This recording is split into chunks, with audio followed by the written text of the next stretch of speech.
आऊज़ुबिल्लाहि मिनश्शैतानिर्रजीम बिस्मिल्लाहिर्रहमानिर्रहीम। आज हमने पढ़ना है बेटा हमारा CMW पार्ट फर्स्ट के जो लेक्चर हमारे चल रहे हैं कम्युनिटी मिडवाइफ के। तो आज हमने पढ़ना है पेज नंबर 167 से इंसानी जिस्म के मुख्तलिफ़ सिस्टम के अफ़ाल। इंसानी जिस्म में मुख्तलिफ़ सिस्टम क्या होते हैं बेटा? स्केलेटन सिस्टम, ढांचे जो हड्डियों का निज़ाम है, रेस्पिरेटरी सिस्टम सांस का निज़ाम, यूरिनरी सिस्टम पेशाब का निज़ाम, और रिप्रोडक्टिव सिस्टम नम्ल तौलीद बच्चे पैदा करने का निज़ाम। तो ये मुख्तलिफ़ सिस्टम हमने पढ़ने हैं। तो बाकायदा आगाज़ करते हैं इसका बेटा। जिस्म के मुख्तलिफ़ सिस्टम के अफ़ाल को जानना ज़रूरी है ताकि सेहत और बीमारी के फ़र्क में तमीज़ की जा सके, यानी पता लगाया जा सके आया कि ये बंदा ठीक है या इसमें कोई मसला है। जब अफ़ाल का सिस्टम का पता होगा तो हम काम करेंगे ना। जिस्म के सिस्टम के अफ़ाल का नॉर्मल से मुख्तलिफ़ होना बीमारी कहलाता है, जिस्म के रेशे बनाते हैं, और ये रेशे टिश्यूज़ आज़ा बनाते हैं, और खुलिए सेल मिलकर रेशे टिश्यूज़ बनाते हैं। तो ये सारा उल्टा उसने बता दिया बेटा। सबसे पहले क्या बनता है बेटा? सेल मिलकर टिश्यू बनाते हैं, टिश्यू मिलकर जो है वो ऑर्गन्स बनते हैं, तो ऑर्गन्स मिलकर ऑर्गन सिस्टम बनते हैं। तो ये उसने उल्टी तरतीब ले आया।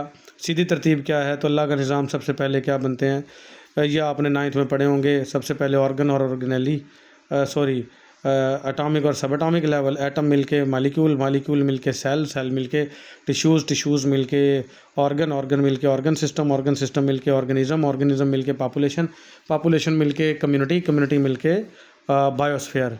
तो ये इस तरीके से होता है सारा निज़ाम बेटा। तो जब मेल फीमेल का मिलाप होता है, हम सब की पैदाइश ऐसे ही हुई, तो एक सेल वजूद में आता है जिसको हम क्या कहते हैं? ज़ाइगोट। और उस सेल से काफ़ी सारे सेल मज़ीद इकट्ठे होंगे तो टिश्यू बनेगी, टिश्यू मिलके ऑर्गन बनाएंगे, और ऑर्गन मिलकर क्या बन जाता है? Organ system. अब ऑर्गन क्या है? आँख, नाक, कान, दिल, जिगर, गुर्दे, फेफड़े, मसाने, ये सारे क्या हैं? ऑर्गन। और ऑर्गन सिस्टम क्या है? जैसा कि मैं अगर मैदे की बात करूं तो ये एक ऑर्गन है, और लेकिन मैदा अकेला काम नहीं करता। ये आपका पूरा मुंह, फेरेंकस, एसोफेगस, मैदा, छोटी आंत, बड़ी आंत, रेक्टम और एनस, ये सारा गैस्ट्रोइंटेस्टाइनल ट्रैक्ट है, निज़ाम हाजमा जिसको कहते हैं, डाइजेस्टिव सिस्टम, ये इन सब के साथ मिलकर काम करेगा। तो ये सारे क्या हो जाएंगे? सिस्टम पूरा बन जाएगा। ऑर्गन सिस्टम इसको कहेंगे। एक की बात करेंगे, मैदे की बात करें तो ऑर्गन, और इस पूरे की बात करेंगे तो ऑर्गन सिस्टम। उम्मीद है समझ में आ गया होगा। जिस्म को हड्डियों के ढांचे की ज़रूरत है, बहुत सी वजूहात की बिना पर है। और वो क्यों है? जिस्म ढांचा जिस्म को शक्ल देता है। अहम और लाजमी उज़्व मसलन दिल, दिमाग, फेफड़ों की हिफाजत करता है। दिमाग की हिफाजत बेटा खोपड़ी कर रही है, पसलियाँ जो हैं वो दिल की और फेफड़ों की हिफाजत कर रही हैं। तो ये एक तो हमें शक्ल दे रहा है ढांचा, दूसरा हमारे अज़ा की हिफाजत करता है और हमें हरकत करने और चलने फिरने के काबिल बनाता है। ये हमारी हड्डियाँ, इनके साथ जुड़े हुए मसल्स गोश्त जब खींचते हैं तो हमारे अंदर हरकत होती है। रीढ़ की हड्डी जिस्म की बुनियादी ज़रूरत है बेटा, ये पिलर का काम करती है और हमें सीधा खड़ा होने में मदद देती है। रीढ़ की हड्डी का दूसरा नाम कमर की हड्डी है। ये कई बेशकल अलग अलग हड्डियों से बनी होती है। इसको कहते हैं बेटा इंग्लिश में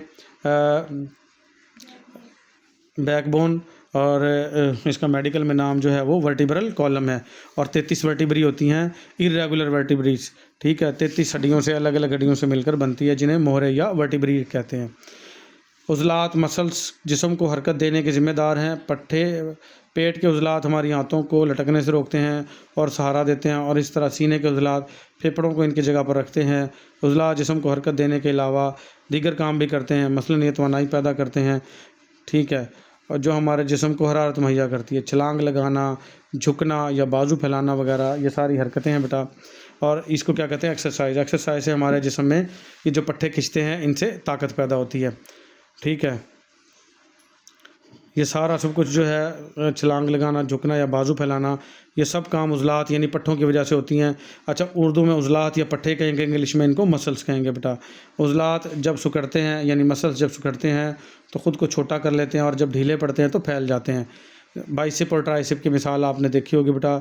जब बाजू मुड़ता है तो वो बॉडी सी ऊपर निकल आती है बाजू के ऊपर वाले हिस्से में, उनको कहते हैं बाइसेप। और ये बाइसेप जो है बाजू मुड़ने से सिकुड़ गए, और नीचे वाले जो ढीले पड़ गए वो फैल गए। लेकिन हम जब बाजू सीधा करते हैं तो बाइसेप जो है वो फैल जाएंगे, और नीचे जो ट्राइसेप थे वो सिकुड़ जाएंगे। तो ये क्या है? कुछ मसल जो है वो सिकुड़ते हैं और फैल जाते हैं, और कुछ ढीले पड़ जाते हैं। ठीक है, इनके सिकुड़ने या छोटा होने की वजह से ही इनसे जुड़ी हुई हड्डियां हरकत करती हैं। उज़लात को मुनासिब तरीके से काम करने के लिए ऑक्सीजन और तवानाई के लिए ग़िज़ा की दरकार होती है। यानी जो हम सांस ले रहे हैं, तो उससे क्या जा रही है ऑक्सीजन, तो वो भी हमारे उज़लात यानी मसल्स को हरकत करने के लिए, काम करने के लिए ज़रूरी है। और जो हम खाना खा रहे हैं उससे क्या जाती है तवानाई, तो वो भी जो है वो मसल्स के काम करने के लिए ज़रूरी है, जो वो खून से हासिल करते हैं। और ऑक्सीजन भी खून में शामिल होकर बेटा हर सेल्स तक पहुंचती है, और ये जो आपकी ग़िज़ा है और ये भी खून में ही शामिल होके हर सेल तक पहुंचती है। अगर इन्हें सख्त मेहनत करना पड़े लेकिन मुनासिब ऑक्सीजन और ग़िज़ा ना मिल सके तो ये ख़ुद ब खुद गैर मामूली तौर पर सिकुड़ जाते हैं और हमें जकड़े जाने यानी ईंठन का दर्द महसूस होता है। यानी आपने ना तो खाना खाया और ना ही आपने जो है वो ठीक से ग़िज़ा ली, तो आप वर्जिश करते रहे तो आपका जिस्म खुद ब खुद अकड़ जाएगा। हमवार उज़लात जिस्म के खोखले हिस्सों में होते हैं, जैसा कि मैदा, आंतें, खून की नालियाँ वगैरह, इनको स्मूथ मसल्स कहते हैं बेटा। मसल्स की 3 किस्में होती हैं बेटा। कार्डियक मसल दिल में होते हैं, और स्केलेटल मसल जो हड्डियों और ढांचे के साथ जुड़े होते हैं। तीसरे मसल होते हैं स्मूथ मसल। स्मूथ मसल होते हैं खोखले ऑर्गन्स में, जैसे हाजमे का निज़ाम, आंतें वगैरह ये अंदर से खोखली होती हैं और खून की नालियाँ अंदर से खोखली होती हैं, तो उसमें स्मूथ मसल्स होते हैं। ये सारी बातें मेरी सुन के लिख लिया करें। नर्वस सिस्टम जिस्म का एक पेचीदा निज़ाम है। इसको 2 हिस्सों में तकसीम किया गया बेटा। मरकज़ी असाबी निज़ाम जिसको सेंट्रल नर्वस सिस्टम कहते हैं, और बैरूनी असाबी निज़ाम जिसको पेरिफेरल नर्वस सिस्टम कहते हैं। दिमाग और रीढ़ की हड्डी यानी स्पाइनल कॉर्ड मरकज़ी असाबी निज़ाम तश्कील देते हैं, जिसका बुनियादी काम जिस्म को मालूमात हासिल करना और फिर जिस्म को हिदायत जारी करना है। बैरूनी असाबी निज़ाम तमाम रगों जिसको नर्व्स कहते हैं और इनके धागा नुमा तारों से बना होता है। दिमाग रीढ़ की हड्डी और रगों के ज़रिए जिस्म से रब्ता रखता है। ये दिमाग को बताते हैं कि जिस्म में क्या सरगर्मियाँ हो रही हैं। असाबी निज़ाम जिस्म के हर हिस्से को हिदायत देता है कि इसे कब और क्या करना है। फिर गदूद आ जाएंगे बेटा, ग्लैंड्स जिसको एंडोक्राइन ग्लैंड्स कहते हैं या हार्मोन का निज़ाम कहते हैं। ये सारा का सारा इंट्रोडक्शन दे रहा है ये। फिर हमने ये बारी बारी निज़ाम पढ़ने हैं, तो ये सारे निज़ामों का पहले क्या दिया जा रहा है बेटा, थोड़ा थोड़ा इंट्रोडक्शन। ठीक है। एंडोक्राइन सिस्टम हमारी नमो की रफ्तार यानी हमारी नशोनुमा उसकी रफ्तार को कंट्रोल करता है। हमारी भूख के एहसासात, हमारे जिस्म के दर्जा हरारत और कई दूसरी चीज़ों को कंट्रोल करता है। ग्लैंड्स गदूद आज़ा हैं जिनसे हार्मोन या कीमियाई मादे खारिज होते हैं। पिट्यूटरी ग्लैंड दिमाग में होता है बेटा, मटर की शक्ल का। लबलबा या पैंक्रियाज जो होता है जो इंसुलिन पैदा करता है। और औरतों में बैज़ा दानियाँ जिनको ओवरीज़ कहते हैं, अंडा पैदा होता है इनसे यानी ओवरीज़। और मर्दों में खसिए टेस्टिस जो होते हैं, मर्द के जो 2 लटक रहे होते हैं उसके जो है बच्चा पैदा करने का जो निज़ाम है उसके साथ, तो उनको खसिए या टेस्टिस कहते हैं। और थायराइड ग्लैंड गले में होता है बेटा। ये पैराथायराइड भी ग्लैंड गले में होता है। थायराइड ग्लैंड तादाद में एक होता है और पैराथायराइड ग्लैंड छोटे छोटे इसी थायराइड ग्लैंड के साथ लगे होते हैं गले में ही, और 4 होते हैं तादाद में। ये आप नेट से निकाल के देख सकते हो। और एड्रिनल ग्लैंड होता है, गुर्दों के ऊपर टोपीनुमा होता है, इस निज़ाम का हिस्सा है। पिट्यूटरी ग्लैंड मटर के दाने के बराबर है, जो मैंने अभी बताया बेटा। ये दिमाग के निचले हिस्से के साथ लटका हुआ है। ये हमारे जिस्म का सबसे अहम ग्लैंड है। ये नशोनुमा को कंट्रोल करने वाले कीमियाई मादे यानी हार्मोन पैदा करता है। बच्चे रात के वक्त ज़्यादा नशोनुमा पाते हैं क्योंकि नींद के दौरान इन हार्मोन की ज़्यादा मकदार खून में खारिज होती है। इसलिए बच्चा जितना अच्छा सोएगा उतनी उसकी नशोनुमा ज़्यादा बेहतर होगी। इंसानी जिस्म को सेहतमंद रहने के लिए तवानाई की ज़रूरत होती है। ये तवानाई हम ग़िज़ा से हासिल करते हैं। ग़िज़ा का जिस्म में दाखिल हो जाना इस अमल का इब्तदाई मरहला है। इस ग़िज़ा को छोटे छोटे टुकड़ों और मादों केमिकल में तोड़ना ज़रूरी होता है ताकि जिस्म इससे तवानाई हासिल कर सके। इस पूरे अमल को हाजमा कहते हैं। निज़ाम में शामिल अज़ा मुँह, खुराक की नाली, मैदा, छोटी आंत, बड़ी आंत, पित्ता, लबलबा और जिगर लीवर हैं। ठीक है। जिगर क्या होता है, कलेजी को कहते हैं बेटा। तो ये हाजमे का निज़ाम भी बता दिया। अब देखो सारे निज़ाम बता रहा है। ग्लैंड्स का निज़ाम बता दिया, हाजमे का बता दिया, ठीक है, ढांचे का बता दिया, हड्डियों के ढांचे का, और मसल्स बता दिए। तो इनका थोड़ा थोड़ा ये इंट्रोडक्शन दे रहा है। फिर आ जाएगा तमाम इंसानों को ज़िंदा रहने के लिए ऑक्सीजन की ज़रूरत होती है। हम ऑक्सीजन हवा से हासिल करते हैं। अब ये बताएगा सांस का निज़ाम, रेस्पिरेटरी बेटा। ऑक्सीजन के बगैर हम ज़िंदा नहीं रह सकते। यहाँ पे आप सुर्खियाँ भी दे सकते हैं कि respiratory system, Nizam you they के, और ये छोटा छोटा प्यारा आप लिख सकते हैं। हम ऑक्सीजन को अपने जिस्म के अंदर ले जाते हैं और कार्बन डाइऑक्साइड को जिस्म से बाहर निकालने के लिए सांस लेते हैं। ठीक है। तो बेटा यहाँ पे थोड़ा सा वो गलत कर गया। हम हवा को अंदर लेके जाते हैं और हवा ही बाहर निकालते हैं। हवा जब लिखेंगे ना तो उसमें सारी गैसें आ जाएंगी। उसमें नाइट्रोजन भी 78% वो भी जा रही है, ऑक्सीजन 21% वो भी जा रही है, और मुख्तलिफ गैसेज भी वो भी जा रही हैं। तो अब ज़रूरी नहीं कि अकेली हम सिर्फ फ़िल्टर करके ऑक्सीजन ही लेके जा रहे हैं, बाकी कुछ नहीं लेके जा रहे।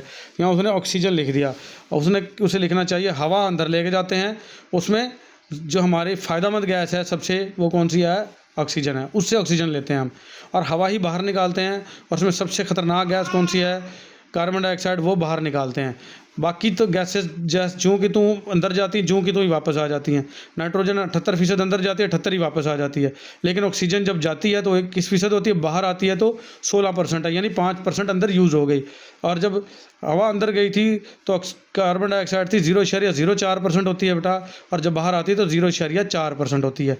तो इसलिए मेन गैसेस जो हैं वो गैसों के तबादले के लिए ऑक्सीजन और कार्बन डाइऑक्साइड है, लेकिन हम हवा ही अंदर लेके जाएंगे और हवा ही बाहर निकालेंगे। अच्छा, ऑक्सीजन खून के ज़रिए जिस्म के तमाम खुलियात तक पहुंचती है, जो हवा हम सांस के ज़रिए बाहर निकालते हैं इसमें कार्बन डाइऑक्साइड की मिकदार बाहर की हवा से 100 गुना ज़्यादा होती है। जब हम सांस अंदर खींचते हैं तो हमारे सीने के उजलात हमारी पसलियों को ऊपर और बाहर की तरफ खींचते हैं। डायाफ्राम, ये बेटा एक मोटी मसल्स की तय है जो पसलियों के नीचे होती है। डायाफ्राम, इसको डायाफ्रैगम नहीं पढ़ना, ये जी इसमें साइलेंट है, जो कि सीने के नीचे मौजूद एक उजला है यानी पट्टा है, नीचे की तरफ चला जाता है। इस तरह सीना फूलता है और फेफड़े हवा से भर जाते हैं। जब हम सांस बाहर खारिज करते हैं तो ये उजलात यानी डायाफ्राम वाले ढीले पड़ जाते हैं। पसलियाँ नीचे और अंदर की तरफ हरकत करती हैं और डायाफ्राम ऊपर की तरफ हरकत करता है ताकि हवा को बाहर धकेल दे। कार्डियोवैस्कुलर सिस्टम, अब यहाँ दिल का निज़ाम आ गया बेटा। निज़ाम ये दिल और उससे मुंसलिक खून की नालियों का निज़ाम में खून की नालियाँ और इनके अज़लात शामिल हैं जो जिस्म में खून की गर्दिश को कंट्रोल करते हैं। खून की इस गर्दिश को सर्कुलेशन कहते हैं। इस निज़ाम के अहम हिस्से दिल, हार्ट, शरीयाने आर्टरीज, कैपिलरीज और वरीदें वेन्स हैं। खून दिल के बाएं खाने लेफ़्ट वेंट्रिकल से निकलकर सबसे बड़ी शरीयान एओर्टा, इसको एओर्टा कहते हैं बेटा, में जाता है ताकि पूरे जिस्म में गर्दिश कर सके।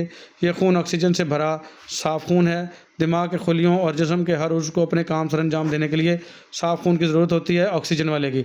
ऑक्सीजन से भरा खून पूरे जिस्म में गर्दिश करने के लिए एओर्टा से छोटे शरीयानों यानी आर्टरीज़ और फिर सबसे छोटे शरीयानों यानी आर्ट्रियोल्स में चला जाता है।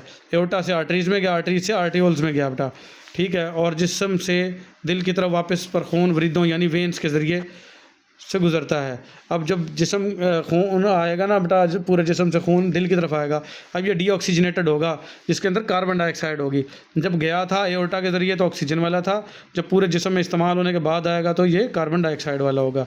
इससे भरा हुआ गंदा खून होता है ये खून कार्बन डाइऑक्साइड से भरा गंदा खून होता है। जब ये खून फेफड़ों में पहुँचता है तो कार्बन डाइऑक्साइड खून में से निकल जाती है और इसकी जगह ताज़ा ऑक्सीजन ले लेती है।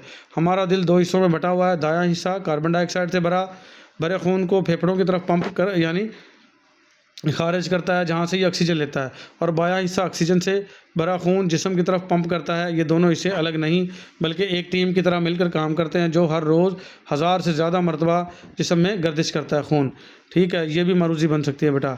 दिल हमारी बंद मुट्ठी के बराबर है। दिल का काम हमारे जिस्म में खून पंप करना है। खून पानी की निस्बत गाढ़ा होता है, ये ज़रा सा नमकीन भी होता है। खून में करोड़ों खुलिये एक माए में तैर रहे होते हैं। इस माए का नाम प्लाज्मा है। जो खून में पीला पानी होता है जिसमें सारे red blood cell, white blood cell और प्लेटलेट्स होते हैं बेटा, ये सारे के सारे जिसमें तैयार होते हैं उसको प्लाज्मा कहते हैं।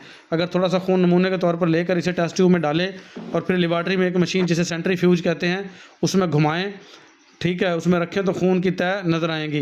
ये मशीन खून को इतनी तेज़ी से घुमाती है कि इसमें से खून के सुर्ख खुलिये और सफ़ेद खुलिये और प्लेटलेट से अलग हो जाते हैं। सुर्ख खुलिये भारी होने की वजह से ट्यूब की तय में चले जाते हैं, लेकिन प्लाज्मा हल्का होने की वजह से ऊपर रह जाता है। प्लाज्मा में 95% पानी है और बाकी 5% जो है हलशुदा मादे और नमकियात हैं।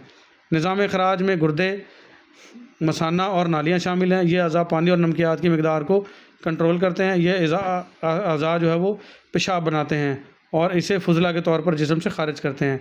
ये निज़ाम खून को छान कर साफ़ करने का काम भी करता है। ये बेटा यहाँ पे गुर्दों का निज़ाम भी बता दिया, सुसु का निज़ाम, पेशाब बनाने वाला। तो इस सारे के सारे निज़ाम उसने बेटा एक ही लेक्चर में हमारे जो हैं वो कंट्रोल कर दिए हैं। तो बेटा ये जो है ना इस्तख़्वानी निज़ाम जिसको स्केलेटल सिस्टम कहते हैं, ये हम पढ़ेंगे अगले लेक्चर में। अब ये सारे सिस्टम जो उसने शुरू से लेकर आखिर तक बताए हैं, ये हम अगले सारे जो है ना बारी बारी इन सारे सिस्टम को तफसील से इनका जायज़ा लेंगे। इसने इनका सिर्फ सिंपल इंट्रोडक्शन यहाँ पे दे दिया है। उम्मीद है बेटा आपको सारा लेक्चर समझ में आ गया होगा। आज के लिए हमारा इतना ही, मिलेंगे अगले लेक्चर में। अल्लाह हाफ़िज़।